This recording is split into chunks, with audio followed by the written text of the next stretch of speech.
नमस्कार मंडळी, मी विनोद पाटील। आज आपण अंकगणित या विषयातील जवाहर नवोदय विद्यालय निवड चाचणी परीक्षा करिता इयत्ता 5वीच्या विद्यार्थ्यांची तयारी करून घेत असताना तिसरा घटक, ज्या घटकाचं नाव आहे अवयव व गुणक आणि त्यांचे गुणधर्म। अवयव व गुणक आधीच्या व्हिडिओमध्ये बघितलेला आहे। या व्हिडिओमध्ये आपल्याला आता एकूण 210 म्हणजे काही उदाहरणांच्या 210 या संख्येचे आपण मूळ अवयव या ठिकाणी काढूया। मूळ अवयव काढताना आपण 210 ला सर्वप्रथम 2 ने गुणतो, 2 ने भाग देतो। 2 ने भाग दिल्यानंतर आपल्याजवळ या ठिकाणी संख्या येते 105 गुणिले 2, हे दोन अवयव झाले 210 चे। आता 105 चे पुन्हा आपल्याला मूळ अवयव काढावे लागतील। 105 ला 2 ने भाग जात नाही, 3 ने भाग जातो का बघूया आपण। 1 अधिक 5 6, 6 म्हणजे 3 ने भाग जायला पाहिजे। तर 3 ने भाग दिला असता 105 चे अवयव पडतात 3 त्रिक 9 आणि 3 पाची 15, 3 त्रिक 9, 3 पाची 15 म्हणजे 35।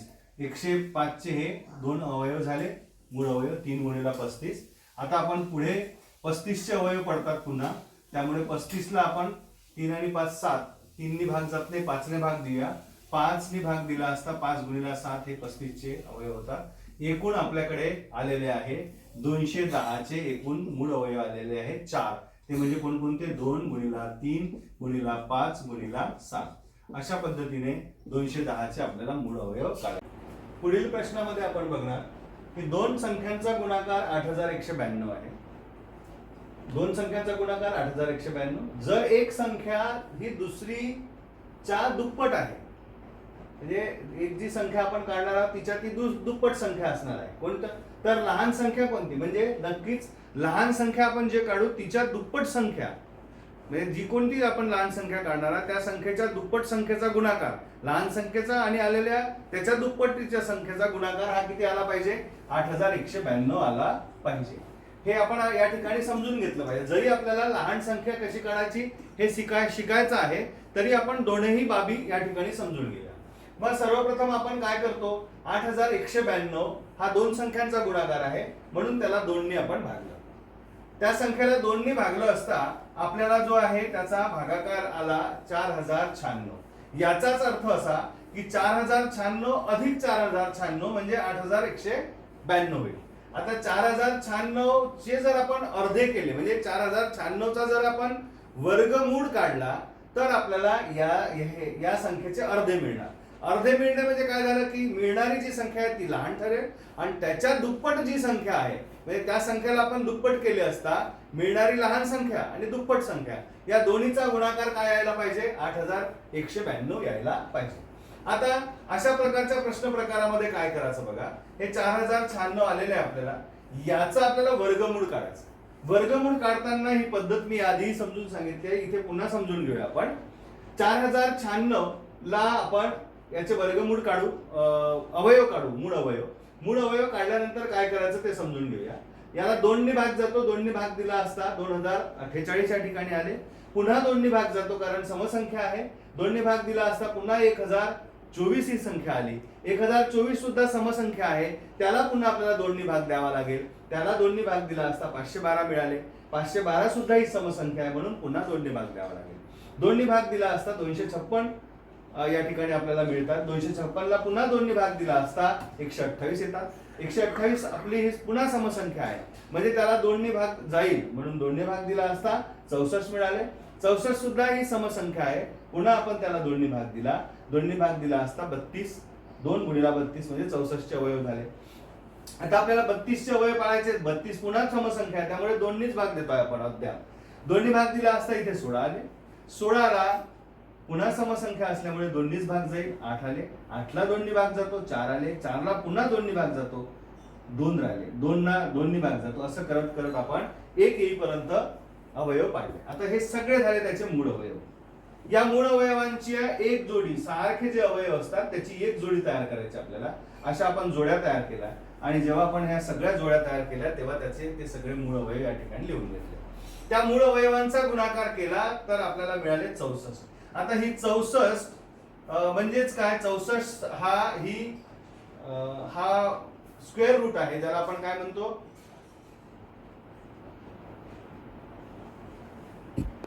64 हा वर्गमूळ आहे कशाचा? 4096चा.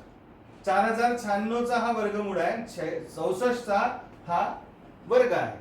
वर्गमूळ आणि वर्गाचा संबंध आपण या ठिकाणी समजून घेतला. ही झाली सगळ्यात लहान संख्या. पण आपल्या प्रश्नामध्ये काय म्हटलेलं आहे की 64 जे आहे त्याच्या दुप्पट असणारी संख्या कोणती होईल? 128.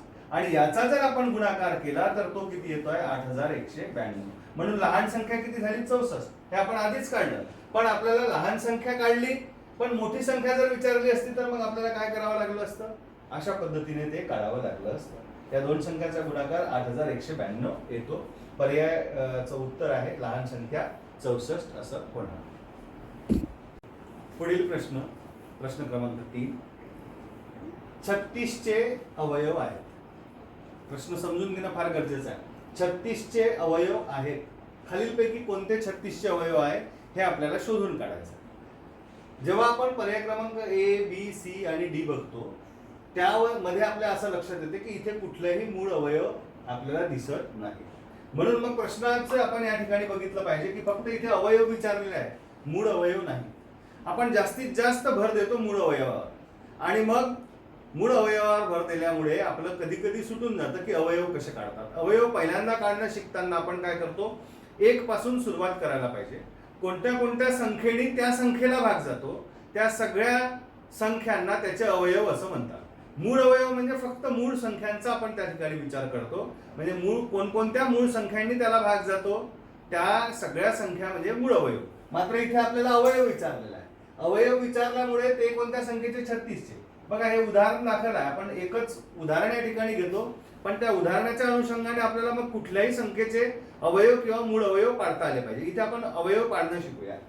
इथे बघा, इथे काय दिलंय? 2, 3 आणि 6 हे त्याचे अवयव आहेत. हो, निश्चित आहे. पण एवढेच त्याच्या अवयवात असं नाही. इथे गेल्यानंतर 1 ने भाग जातो, नक्की जातो. 2 ने पण जातो, 3 ने पण जातो, 6 ने जातो आणि 9 ने पण जातो. हे सुद्धा त्याचे अवयव आहे, पण पूर्णतः त्याचे अवयव नाही. मग आपण सी पर्याय बघितला. 1 ने भाग जातो 36 ला, हो जातो. 2 ने जातो, 18 दुने 36. 3 ने सुद्धा भाग जातो. 3 1 3 आणि 3 दुने 6 म्हणजे 12 त्रिक 36. 4 ने सुद्धा भाग जातो. 6 ने सुद्धा त्याला भाग जातो. 4 ने भाग जातो का बघूया? 9 चौक 36 हो जातो. म्हणजे या वरील तीनही पर्यायामध्ये दिलेल्या संख्या या त्याचे अवयव आहे, पण पूर्ण अवयव नाही. इथे जर आपण आलो तर बघा, या उदाहरणाच्या माध्यमातून आपल्याला हे शिकायला मिळेल की 36 चे एकूण मूळ अवयव किती? 36 चे एकूण अवयव किती? तर एकूण अवयव होतात 1 ने भाग जातो, 2 ने जातो, 3 ने जातो, 4 ने जातो, 6 ने आणि 9 ने. आपण वर बघितलेला. 12 ने सुद्धा जातो. 12 चौक 36 म्हटलं होतं आपण. 12 त्रिक 12 एका 12, 12 दोन्ही 24, 12 त्रिक 36. तर 12 त्रिक 36 या ठिकाणी आलं होतं. 18 एका 18, 18 दोन्ही 36, 36 एका 36. अशा पद्धतीने 36 चे एकूण अवयव किती झाले? 1 2 3 4 5 6 7 8 9. असा जर प्रश्न विचारला असता की 36 चे एकूण अवयव किती, तर ते आपल्याला 9. मूळ अवयव किती असं म्हटलं असतं तर मग मात्र त्या ठिकाणी आपल्याला 36 चे अवयव पाडताना आपल्याला काय करावं लागलं असतं? 2 ने पहिल्यांदा भाग देऊन बघितला असता आपण. 18 दुने 36 होता. मग 18 ला पुन्हा भाग जातो, म्हणून 2 ने पुन्हा भाग दिला, 9 राहिले. 9 ला पुन्हा आता 2 ने भाग जात नाही म्हणून 3 ने भाग दिला असता. 3 गुणिला 3 हे त्याचे अवयव आहे. मूळ अवयव जर विचारले तर ते किती होतात? 4च होतात. आणि मूळ अवयव 4 होतात कोणकोणते? तर 2 गुणिला 2 गुणिला 3 गुणिला 3 असं होईल. मग हे आलेल्या अवयवाचा जो गुणाकार आहे तो हा असला पाहिजे. हे मूळ अवयवासाठी लागू आहे. पण या प्रश्न प्रकारामध्ये आपल्याला फक्त अवयव विचारले होते, म्हणून अवयव समजून घेणं या ठिकाणी फार गरजेचं आहे. आणि तो फरक मूळ अवयव म्हणजे काय आणि अवयव म्हणजे काय यामध्ये गफलत होता कामा नये. इयत्ता 5वीच्या विद्यार्थ्यांनी जाणीवपूर्वक प्रश्न वाचून नीट समजून घेणं गरजेचं आहे. यानंतरचा प्रश्न, पुढीलपैकी कोणती संख्या 316 चा अवयव नाही? 316 या संख्येचा अवयव नाही. यामध्ये 4 पर्याय आहेत. प्रत्येक प्रश्नामध्ये 4 पर्याय दिलेले असतात. हा एक पर्याय तर आपल्याला बघण्याची फार आवश्यकता नाही, कारण 1 ने सगळ्या संख्यांना भाग जातो. इथे मग आपल्याला छोटा या ठिकाणी दिसतंय की संख्या 8 आहे आणि अवयव आहे म्हणजे काय आहे की त्या संख्येला त्या अवयवाने भाग केला पाहिजे. आपण आता 316 ला 8 ने भाग देऊन बघूया. 8 ने भाग जातो का पाहूया. 8 8 त्रिक 24, 8 चौक 36, 8 एक 8 2 16, 8 त्रिक 24. या ठिकाणी 24 घेतले आपण आणि 6 आणि 1 7 शिल्लक राहिले. या ठिकाणी 6 घेतले. आता 8 8 9 72, 8 9 72 ने भाग दिला, आपल्याजवळ 4 शिल्लक राहिले, म्हणजे 8 ने भाग जात नाही. बघा इथे उत्तर मिळालं आपल्याला. 8 ने भाग जात नाही म्हणजे या बाकीच्या अवयवामध्ये भाग जात असेल नक्कीच, तरी परंतु आपण या ठिकाणी परीक्षा देत नसल्यामुळे आपण हे याची खात्री करून घेतली पाहिजे की बाकी दिलेल्या अवयवांना 316 ला भाग जातो का. तर आता आपल्याकडे दुसरा अवयव आपण घेऊया 79. 79 ने भाग देऊन बघूया. 79 ने भाग देण्याकरिता आपल्याला काय करावं लागेल. 7 7 5 35, 7 चौक 28, 4 ने भाग जातो का बघूया आपण.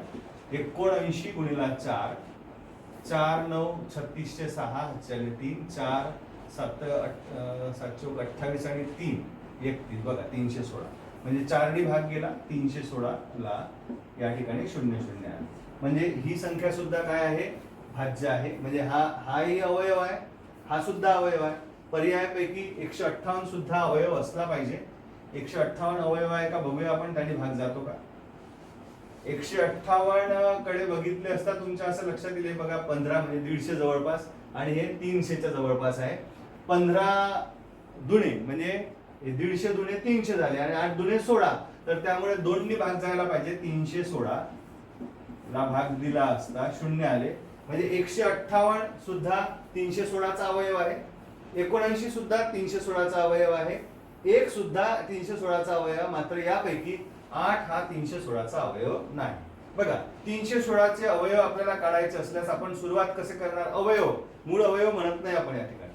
पहिली सुरुवात असेल आपली 1 पासून. 2 ने सुद्धा भाग जातो, 2 ने देणार आपण. 7 आणि 3 10, 3 ने भाग जात नाही. 4 ने भाग आपला त्याला जाईल, 16 ला भाग जातो त्याच्यामुळे. 5 ने भाग जाणार नाही. 6 ने भाग जातो का, 6 ने भाग 3 ने जर भाग जात असता तर 6 ने भाग गेला असता, त्याच्यामुळे 6 ने भाग जात नाही. 9 ने भाग जात नाही, 7 ने भाग जात नाही. अशा पद्धतीने आपण त्याचे अवयव पाडत गेले असता एका ठिकाणी हे येईल आणि एका ठिकाणी हे सुद्धा येईल. असं करत करत आपल्याला शेवटचा अवयव जो आहे तो 316 असेल. तर अवयव पाडण्याच्या पद्धती आपण या ठिकाणी समजून घेतलेल्या आहे. पुढच्या प्रश्नाकडे वळूया. बघा या प्रश्नामध्ये, प्रश्न क्रमांक 4 मध्ये 37800 चे मूळ अवयव कोणते. अवयव आपल्याला काढायचे नाही, अवयव दिलेले आहे पर्याय क्रमांक A, B, C आणि D मध्ये. त्यातला योग्य पर्याय कोणता, अचूक पर्याय कोणता तो आपल्याला शोधायचा. या चारही पर्यायांकडे एक नजर टाकली असता तुमच्या असं लक्षात येईल की पर्याय क्रमांक C जो आहे इथे ही मूळ संख्या नाही, ही सुद्धा मूळ संख्या नाही, ही सुद्धा मूळ संख्या नाही. त्याच्यामुळे इथे दिलेले जे अवयव आहे त्याचा गुणाकार जरी 37800 असला, आपण करून बघितला नाही, तरी परंतु हे ऑप्शन आपल्या त्या क्रायटेरियामध्ये बसणार नाही. जे विचारलेलं आहे त्या सूचनाचं पालन होत नाही. इथे सुद्धा आपण जर बघितलं तर बघा हा 4 आहे, इथे 25 आहे, इथे 27 आहे. हे तीनही संख्या ज्या आहेत त्या मूळ अवयव नाहीत. त्यामुळे पर्याय क्रमांक D सुद्धा एलिमिनेट होऊन जाणार, वगळण्यात येईल. त्याच्यामुळे हे 2 पर्याय आपले काय झाले, वगळण्यात आले. राहिले 2 पर्याय. आता या 2 पर्यायापैकी अवयव आणि गुणक हे जे आहेत हे सगळे अवयव आहेत. कोणाचे, कोणत्या तरी एका संख्येचे. हेही एका संख्येचे अवयव आहे. आपल्याला 37800 चे अवयव शोधायचे आहे. मग यांचा जो येणारा गुणाकार आहे तो 37800 ज्याचा होईल ते अवयव म्हणजे 37800 चे मूळ अवयव व्हायला पाहिजे. आता यात जर आपण बघितलं तर सगळे संख्या ज्या आहे त्या मूळ अवयव या ठिकाणी आपल्याला दिसतात. आता येणारा गुणाकार आपण बघूया. इथे बघा 7 7 49, 49 गुणिला 5 किंवा आपण असं जाऊ, बेदुने 4, 4 त्रिक 12, 12 त्रिक 36, 36 गुणिला 5, 36 गुणिला 5 करूया आपण. 6 पंचे 30 0 8 3, 5 त्रिक 15, 3 18, 180 गुणिला 5, 8 पंचे 40 0 8 8 पंचे 40 0 8 4, 24 गुणिला 3, 4 त्रिक 12 चे 2 हातचा आला 1, 3 दुने 6 आणि 1 7 72 आले. पुन्हा 3 आपल्याकडे आहे, 3 ने गुणूया आपण आलेल्या गुणाकाराला. 3 दुने 6 आणि 3 7 21, 216 आले. आता 216 ला आपण 5 ने गुणूया. 5 सकम 30 चं 0 8 आले 3, 5 एक 5 आणि 3 8, 5 दुने 10, 10 या ठिकाणी आले 1080. 1080 ला पुन्हा आपल्याला 5 ने गुणायचा, कारण एक पुन्हा गुणाकार आहे. 5 8 40 ची 0 8 आले 4, 5 0 0 आणि 4 4 4, 5 1 5, 5400 याचा गुणाकार आला. आता पुन्हा एक अवयव आपल्याकडे आहे 7. 7 ने गुणले असता आता आपला गुणाकार तेवढा येतो का बघूया आपण.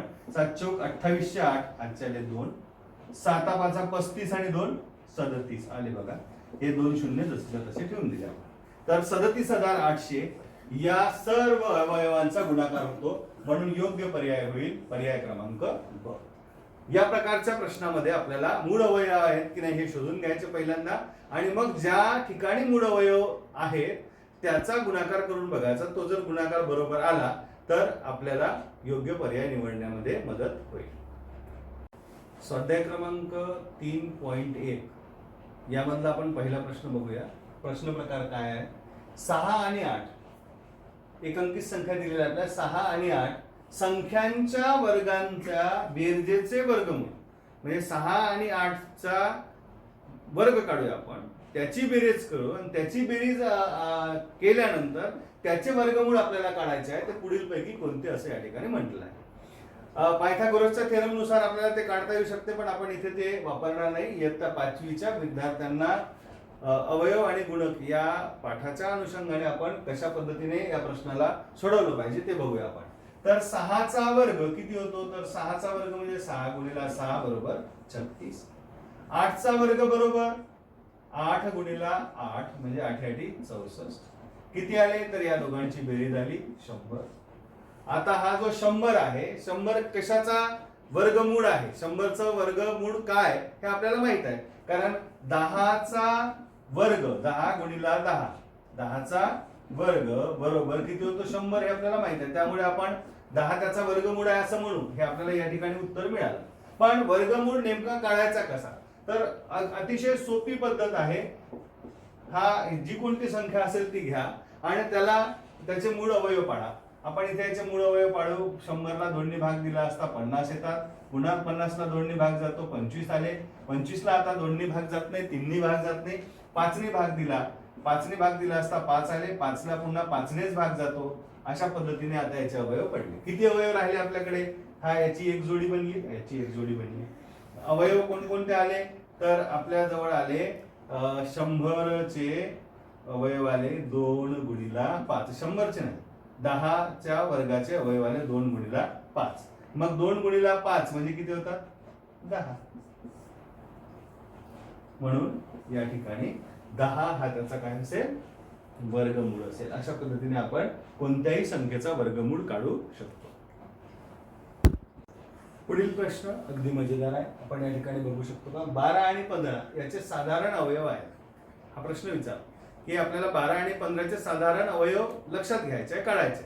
काढण्याची गरज नाही, पर्यायाकडे बघूया आपण. पर्यायामधून आपल्याला ऑटोमॅटिक वगळणी पद्धतीने आपल्याला उत्तर मिळून जाईल.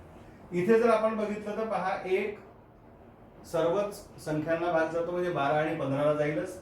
हा एक सगळ्याच संख्यांचा अवयव आहे. 3 ने 12 ला भाग जातो, 15 ला भाग जातो. त्याच्यामुळे हे दोनही अवयव जे आहे 12 आणि 15 चे अवयव आहेत असं म्हणता येईल. पुढील बघूया आपण. इथे 1 आहे, 3 आहे, वर बघितलं आपण. 15 नी फक्त 15 ला भाग जातो पण 12 ला भाग जात नाही, त्यामुळे हे वगळल्या जाईल. इथे तसंच आहे, 1 नी 15 ला भाग जातो, 12 ला भाग जातो, म्हणजेच 1 हा 15 चा आणि 12 चा अवयव होणार. 12 ने 12 ला भाग जातो पण 15 ला भाग जात नाही, त्यामुळे हा पर्याय सुद्धा वगळण्यात आला. त्याचप्रमाणे इथे आपण जर बघितलं तर 1 नी भाग जातो कोणाला, 12 ला आणि 15 ला, सर्वच संख्यांना जातो. 2 नी मात्र 15 ला भाग जात नाही, त्याने 4 नी तर 12 ला भाग जातो, 15 ला भाग जात नाही, त्यामुळे हे सुद्धा वगळलं गेलं.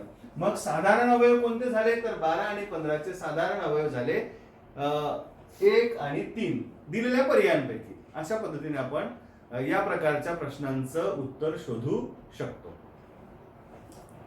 पुढील प्रश्न अतिशय साधा आणि सोपा आहे.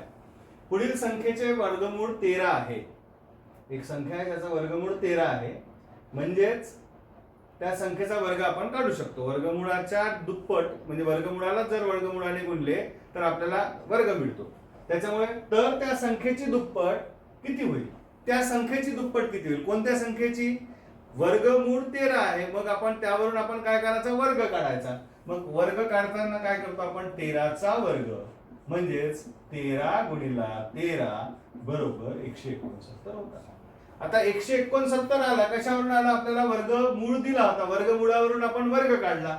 वर्ग काढल्यानंतर वर्गाची दुप्पट आपल्याला करावी लागेल. तर 169 गुणिला 2 किंवा 169 अधिक 169 केले असता आपल्याला 338 मिळतात. म्हणजे पर्याय बघा, पर्याय क्रमांक ए हे अचूक उत्तर असणार. पण पहा, जर आपण प्रश्न समजून घेण्यामध्ये गफलत केली तर काय होईल? 13ची म्हणजे त्या संख्येची दुप्पट 26 दिलेली आहे. काही लोक यालाही पर्याय अचूक पर्याय म्हणू शकतात. आलेला हे जे आहे हे याला दुप्पट समजून 13च्या दुप्पट असं समजून यालाही काही लोक 169 ला म्हणजे वर्गाला सुद्धा अचूक पर्याय मानू शकतात. 26च्या दुप्पट सुद्धा दिलेला आहे, याला सुद्धा ते समजू शकतात की हा सुद्धा पर्याय असू शकतो. पण अचूक पर्याय हा असायला पाहिजे. कारण काय विचारलंय? पुढील संख्येचे वर्गमूळ 13 आहे. एका संख्येचे वर्गमूळ 13 आहे, तर त्या संख्येची दुप्पट म्हणजे ही जी संख्या आहे, जी कोणती संख्या आहे त्याची दुप्पट आपल्याला करायला लागणार आहे. तर ती संख्या आपल्याला वर्गमूळावरून काढता आली, वर्ग काढला आपण आणि त्याचे दुप्पट केले म्हणजे 2 ने गुणाकार केला, आपल्याला उत्तर मिळालं 338. अशा पद्धतीने या प्रश्न प्रकारामध्ये आपण प्रश्नांचं उत्तर शोधू शकतो. पुढील प्रश्नामध्ये आपण बघतोय की पुढील प्रश्न संचाचे निरीक्षण करून उत्तर द्या. हा एवढा मोठा प्रश्न दिसतो आपल्याला पाहता क्षणी. 5व्या वर्गाचे विद्यार्थी थोडेसे गोंधळतील, पण गोंधळून जाण्याचं कारण नाही. इथे बघा कंसामध्ये 2 गुणिला 2 वजा 1 गुणिला 1 बरोबर 2 अधिक 1 असं दिलं. म्हणजे यातला एक अंक घेतला, यातला एक अंक, त्याची बेरीज केली. याचा याच्याशी काही संबंध नाही. इथे 3 आले. जर असं असेल 3 गुणिला 3 वजा 2 गुणिला 2 बरोबर 3 अधिक 2 अधिक 5 केला. म्हणजे या कंसातला एक अंक घेतला, या कंसातला एक अंक, त्याची बेरीज बरोबर 5. त्याचप्रमाणे इथे बघा 4 गुणिला 4 वजा 3 गुणिला 3, मग इथला एक अंक, इथला एक अंक घेतला, त्याची बेरीज केली, 7 आले. इथला एक अंक घेतला, या ठिकाणचा एक अंक घेतला, त्याची बेरीज केली. सेम पॅटर्न या ठिकाणी आपल्याला फॉलो करायचा आहे. या दोन संख्यांची काय करायची? बेरीज करायची. म्हणजे 73 अधिक 72 बरोबर किती होतात? 73 अधिक 72 तर होतात 145. 3 आणि 2 5, 7 आणि 7 14. तर या पद्धतीने आपल्याला या प्रश्नाचं उत्तर किती यायला पाहिजे? 145 यायला पाहिजे. या सगळ्या वर दिलेल्या गोष्टींचा खूप जसंच्या तसं सॉल्व्ह नाही करायचा, जर तर वर आधारित प्रश्न आहे. त्यामुळे यांच्या सोबत नेमकं काय होत आहे तो जर ती संरचना आपण समजून घेतली, तो पॅटर्न समजून घेतला, तर आपल्याला इथे यांचा गुणाकार करत बसण्याची गरज पडत नाही. या कंसातला एक अंक घेतला, या कंसातला अंक घेतला, इथे वजाबाकीचं चिन्ह जरी दिलं असतं तरी आपल्याला इथे या पॅटर्नला फॉलो करायचा. म्हणजे 73 अधिक 72 केले असता 145 उत्तर यायला पाहिजे.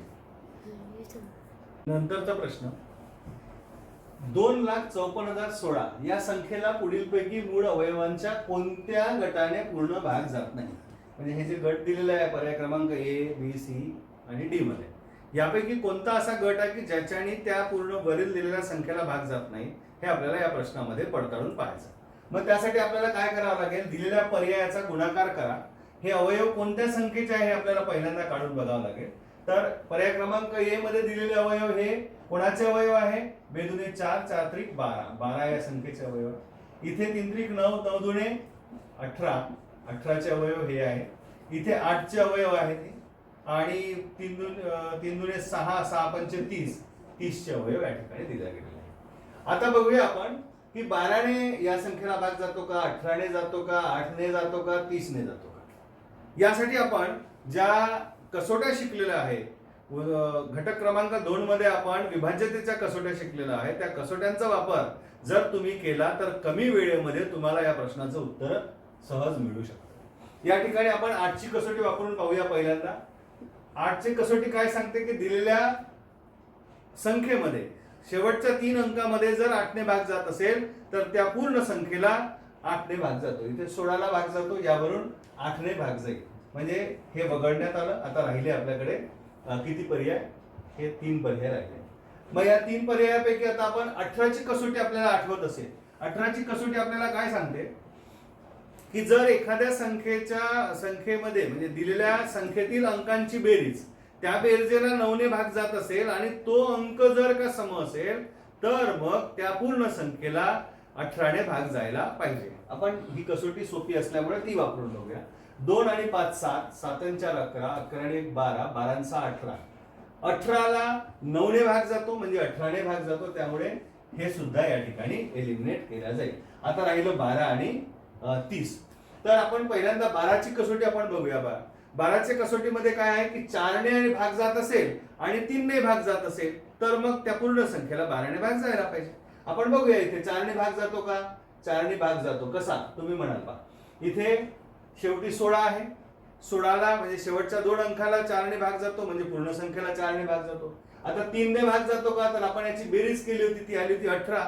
18ला म्हणजे 3ने भाग जातो, त्याच्यामुळे या संख्येने पूर्ण भाग जातो. त्यांनी काय म्हटलं? कोणत्या संख्येने पूर्ण भाग जात नाही? 30ने पूर्ण भाग जाणार नाही. आता हे कशावरून लक्षात येते पहा, फार सोपं आहे. 30ची कसोटी म्हणजे काय? तर 5ची आणि 6ची कसोटी. 6ची कसोटी आपण वापरली. 6ची कसोटी आपल्याला वापरता येते की दिलेल्या संख्यांची बेरीज किती आलेली? 18. 18ला 6ने भाग जातो आणि ती संख्या सम आहे म्हणून 3ने भाग जातो आणि ती संख्या सम आहे म्हणून 6ने भाग जाईल. पण 5ने भाग जाणार नाही, कारण त्याच्या शेवटी एकक म्हणजे 0 किंवा 5 नाही.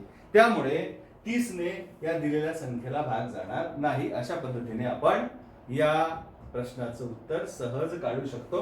पण पडताळणी आपल्याला 3ही कसोट्यांची करायची असल्यामुळे आपण त्या ठिकाणी वेळ घेतलेला आहे. पुढील प्रश्नामध्ये 4 अंकांची लहानात लहान संख्या असेल. 4 अंकांची लहानात लहान संख्या जेव्हा मूळ संख्येचा गुणाकार म्हणून दाखवण्यात येईल.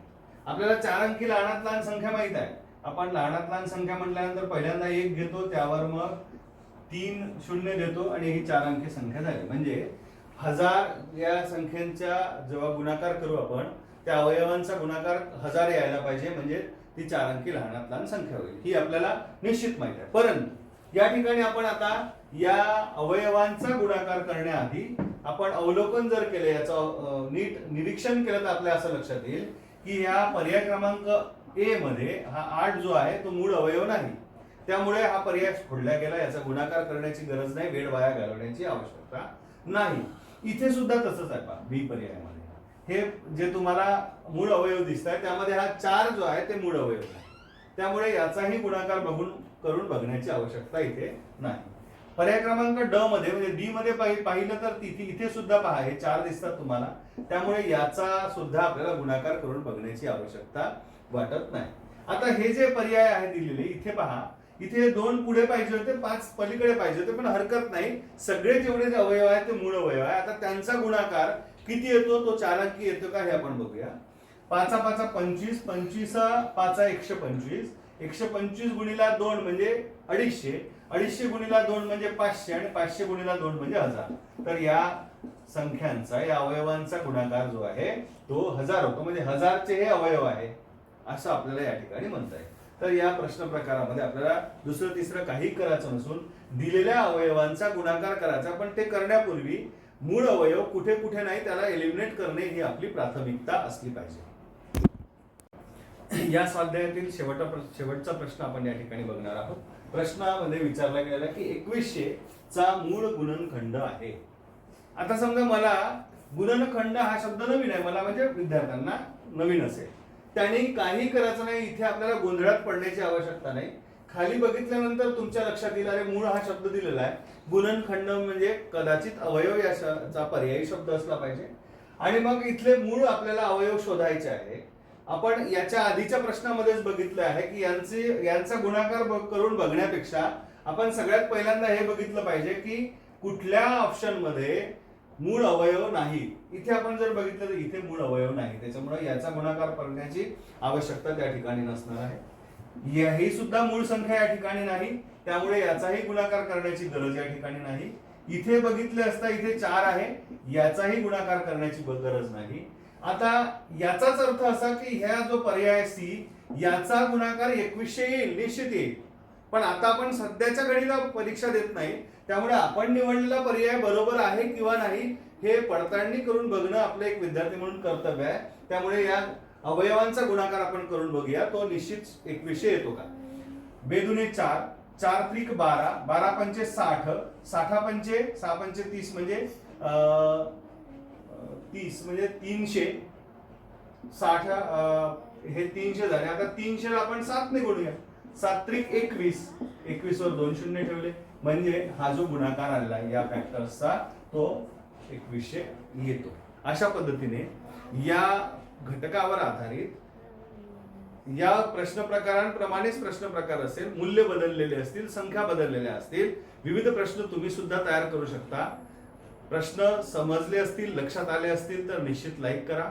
आपल्या इतर मंडळींना म्हणजे इतर मित्र मंडळींना शेअर करायला विसरू नका आणि माझ्या चॅनलला सबस्क्राईब करायला विसरू नका. या पुढील घटकांवर आधारित विविध प्रश्नांची उत्तरं जाणून घेण्यासाठी आपण या माझ्या चॅनलला भेट देऊ शकता. तोपर्यंत सर्वांचे धन्यवाद. खूप आभार.